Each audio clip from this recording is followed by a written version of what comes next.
The next morning, Maple Ridge Estates looked like a snow globe someone had shaken a little too hard. Cars were buried. Driveways half-shoveled. The air had that sharp, clean smell that makes your nose sting in a good way. I was outside early, boots crunching, adding a final touch to the snowman, a crooked smile made of pebbles. That's when I heard the unmistakable click-clack of heels on frozen pavement. Brenda. She approached like a lawyer, heading toward a witness she planned to destroy. "I've reviewed the bylaws," she announced, not even bothering with a greeting. "Good for you," I said, brushing snow off my gloves.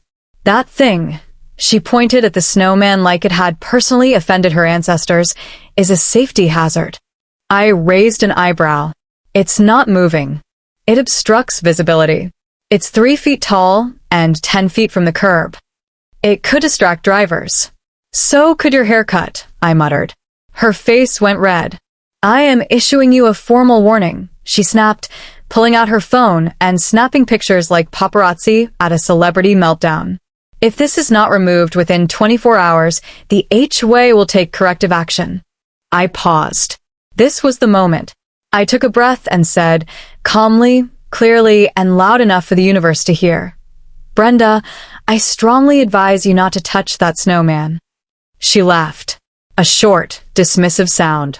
"Is that a threat?" "No," I said. "It's advice." She leaned in close. I could smell peppermint gum and righteous fury. "You don't get special treatment just because you think you're clever." Then she turned on her heel and walked away. I watched her go, a knot forming in my stomach. Because I wasn't bluffing. You see, a week earlier, before the snow ever fell, a delivery truck had slid on ice and clipped my mailbox. When I went to reinstall it, I found something unexpected in the ground near the curb. A rusted metal box. Old. Heavy. Sealed shut. Curiosity won, as it always does. Inside were documents. Old ones. Deeds. Photos. And one very specific file stamped with the Maple Ridge HOA logo from decades ago. Turns out, before Maple Ridge Estates was a perfectly manicured suburban nightmare, it had a complicated history. Let's just say certain people in the HOA had benefited greatly from things the town never officially approved. And I had copies. The snowman wasn't just decoration. It was camouflage. That afternoon, I noticed Brenda's Lexus circling the block. Slowly. Like a shark with a clipboard. She stopped near my house. Stared at the snowman. Took more photos. I went inside and set up my living room camera, angled perfectly toward the yard. Just in case. By evening, my phone buzzed with a neighborhood alert. HOA notice. Unauthorized obstruction to be removed by HOA personnel tomorrow morning. Tomorrow morning. I didn't sleep much that night. Not because I was scared. Because I was almost certain Brenda was about to do something incredibly stupid. And I was right. I never thought a snowman would change my life. But then again, I never thought a woman named Brenda Whitmore, self-appointed dictator of the Maple Ridge Homeowners Association, would floor her Lexus straight through my front yard like she was auditioning for Fast and Furious, Suburban Fury. Yet here we are. It all started on the first real snow of December. Not the polite, dusting kind. I'm talking thick, heavy, creaking under your boots snow. The kind that silences the world and makes even ugly neighborhoods look magical. I live in Maple Ridge Estates, a place where houses look like they were stamped out of the same plastic mold and personalities go to die. Beige siding. Approved shrub heights. Christmas decorations limited to 2 weeks before and 1 week after the holiday. All governed by the HOA. And ruling over that HOA, like an unpaid tyrant. Brenda. Everyone called her HOA Karen behind her back. Never to her face. Because Brenda fined people. She fined old Mr. Haskins $200 because his trash bin was visible from the street for longer than permitted. She fined a single mom because her kid drew chalk flowers on the sidewalk. She once tried to fine me because my lawn gnome looked aggressive. I wish I were joking. So when the snow came, I did something simple. Innocent. Joyful. I built a snowman. Not huge. Not obscene. Not flipping anyone off. Just a classic snowman, 3 stacked balls, carrot nose, coal eyes, scarf, and an old beanie. I even put it exactly 1 foot inside my property line. I measured. Twice. Kids walking by smiled. A couple neighbors took pictures. One guy gave me a thumbs up. Brenda. She stood at the end of my driveway, arms crossed, lips pinched so tight, I thought they might collapse into a black hole. I watched her from my window, sipping coffee. I knew that look. That was the look of someone searching the HOA bylaws in her head, desperately trying to find a way to ruin a perfectly good day. She marched up and rang my doorbell like it owed her money. I opened the door. "Good morning, Brenda." Her smile was sharp. Fake. Weaponized. "Do you have permission for that structure?" It's a snowman, I said. "Yes," she replied, voice dripping with fake patience, but temporary lawn installations still fall under Section 4. 12. I interrupted. "Seasonal decorations made of biodegradable materials are allowed." Her eye twitched. I had read the bylaws. Brenda hated that. "Well," she said stiffly, "we'll see about that." She stormed off. I should have taken the snowman down right then.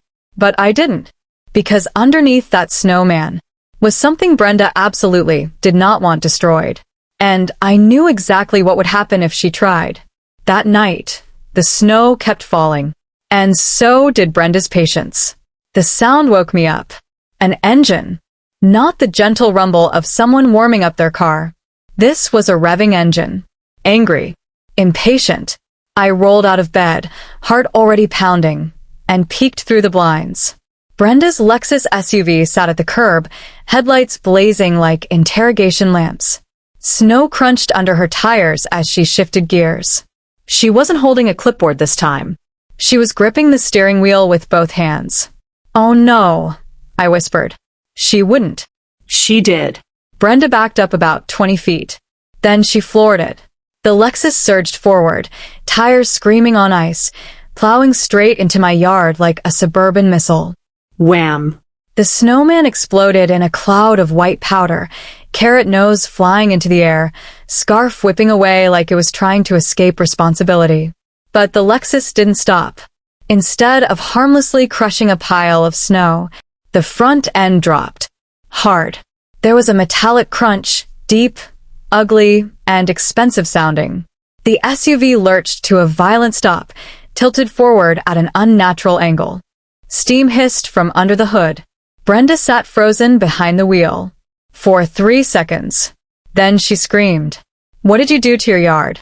I was already outside, phone recording, boots slipping as I jogged toward the wreckage. "My yard," I said loudly. "You drove into it." Neighbors started opening doors. Curtains twitched. Someone yelled, "What the hell?"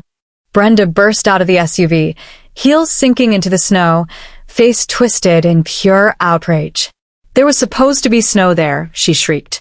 "You sabotaged this." I crouched down and brushed away the remaining snow. The metal box was exposed now, dented, scratched, but very much real. The Lexus's front axle was wedged against it like a bad decision made solid. "I warned you not to touch the snowman," I said calmly. She stared at the box, then at her car, then back at me. "What is that?" Before I could answer, a voice cut in. "Brenda." It was Mark from 2 houses down. He worked in construction. He squinted at the ground. "That looks like an old utility lockbox." More neighbors gathered. Phones came out. Whispers spread. Brenda crossed her arms. "This is illegal. I'm calling the police." "Great idea," I said. She blinked. "You're not scared?" "Nope." The police arrived faster than expected. Probably because someone reported an SUV assaulting a snowman. An officer examined the scene, then looked at Brenda. "So, you intentionally drove your vehicle into a residential yard." "It was HOA enforcement," she snapped. The officer raised an eyebrow. "Ma'am, HOA rules do not override traffic laws." He turned to me. "Did you give her permission to enter your property?" "No, officer." Brenda's mouth opened. Closed. The officer sighed. "All right. Let's talk about property damage." That's when I said it. Officer, before you finish that report, you might want to take a look at what she hit. I opened the metal box. Inside were the documents, sealed in waterproof sleeves, perfectly preserved. The officer's expression changed. This looks important. Brenda went pale.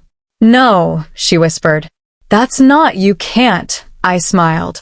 Oh, Brenda, I said softly. You really should have just left the snowman alone. The crowd had gone quiet. Not the awkward kind of quiet. The something serious just surfaced kind. The police officer carefully flipped through the documents inside the metal box. Deeds. Maps. Old black and white photos. A yellowed folder stamped with a faded HOA logo from the late 1980s. His jaw tightened. Where did you find this? He asked me. In the ground, I said. Near my mailbox. I put it back where I found it. Brenda shook her head violently. This is ridiculous. Those are old records. Irrelevant. Probably stolen. The officer looked at her. Slowly. Ma'am, these appear to show unauthorized land reallocation. Mark leaned closer, squinting. Wait, that's the green belt behind the community center. Another neighbor gasped. That land was supposed to stay public.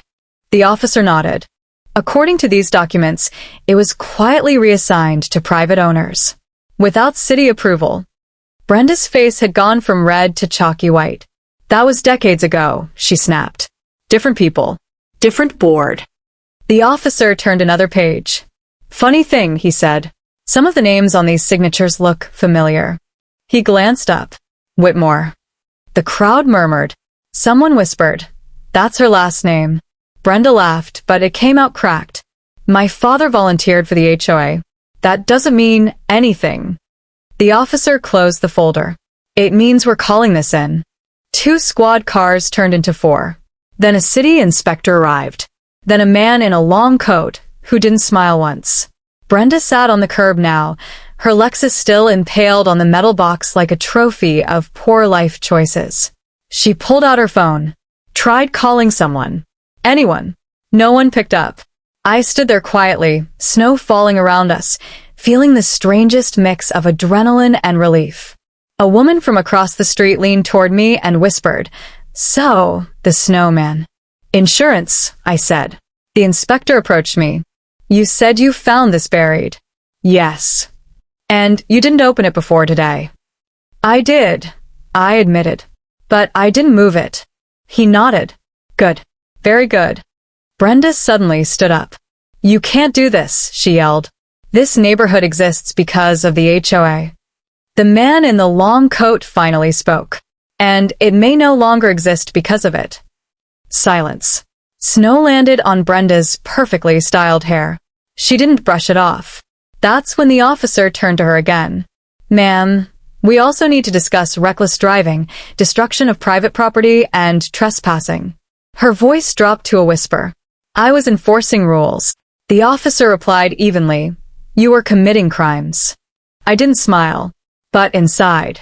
Oh, inside, I was grinning like a kid who just watched karma do donuts in an HOA parking lot. If you've never been to an HOA emergency meeting, let me paint you a picture. Imagine a caurtrom. Now remove the professionalism. Add folding chairs, lukewarm coffee, and a room full of people who've been quietly angry for years. That was the Maple Ridge Community Center the following evening. The parking lot was packed. People who never attended meetings were suddenly very interested in neighborhood governance. Brenda sat in the front row. Not at the table. Front row. Her Lexus was gone, towed away in shame, and her confidence had followed it. The acting HOA secretary cleared her throat. As many of you are aware, she said nervously, the board is currently under investigation.